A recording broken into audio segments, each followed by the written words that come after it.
Milestone ট্র্যাজেডির এই শোককে সঙ্গী করেই অনূর্ধ্ব-17 নারী সাফের টানা দ্বিতীয় শিরোপা জয় করেছে বাংলাদেশ।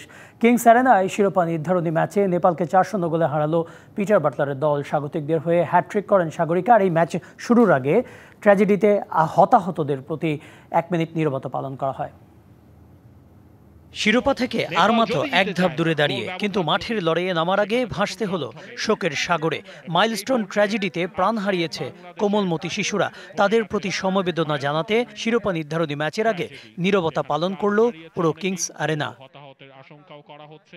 সেই শোককে যেন শক্তিতে রূপ দিতেই ম্যাচের শুরু থেকে নেপালের ওপর আধিপত্য বাংলার নারীদের। টানা দ্বিতীয়বার শিরোপা নিশ্চিত করতে নেপালের বিপক্ষে 1 পয়েন্ট হলেই চলত, কিন্তু পিটার বাটলারের শিষ্যরা মাঠে নেমেছিল 3 পয়েন্টের জন্যই।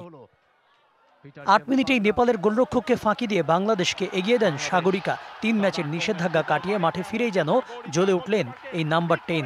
ওই 1 গোলে এগিয়ে থেকেই বিরতিতে যায় স্বাগতিকরা।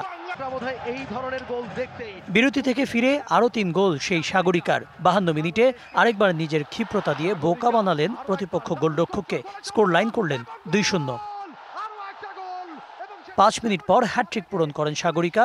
এবারও তার সাথে গতি এবং কৌশলে পেরে ওঠেনি প্রতিপক্ষের ডিফেন্স। হ্যাটট্রিক করেও শেষ হয়নি সাগরিকা ম্যাজিক। 76 মিনিটে মুনকি আক্তারের অ্যাসিস্টে নিজের এবং দলের হয়ে চতুর্থ গোল করেন এই গোল মেশিন। আগের ম্যাচে বাংলাদেশের কাছে 3-2 গোলে হারা নেপাল যেন এদিন অসহায় হয়েই 4-0 গোলে হেরে ম্যাচ শেষ করল। আফিদাদের সাথে শিরোপা উৎসবে মাতল পুরো কিংস অ্যারেনা। 8 গোল করে টুর্নামেন্টের দ্বিতীয় সর্বোচ্চ গোলদাতা হলেন সাগরিকা, কিন্তু বাগিয়ে নিলেন টুর্নামেন্টের সেরা ফুটবলারের খেতাব। আর বাংলাদেশ হাতে তুলল নিজেদের দ্বিতীয় সাফ অনূর্ধ্ব-20 শিরোপা। এই জুলাইয়ে নারী এশিয়া কাপের বাছাই পেরিয়ে মূল পর্ব নিশ্চিত করে বাংলাদেশ। 1 মাস না যেতেই নারীদের হাত ধরে এলো আরেকটি সাফল্য।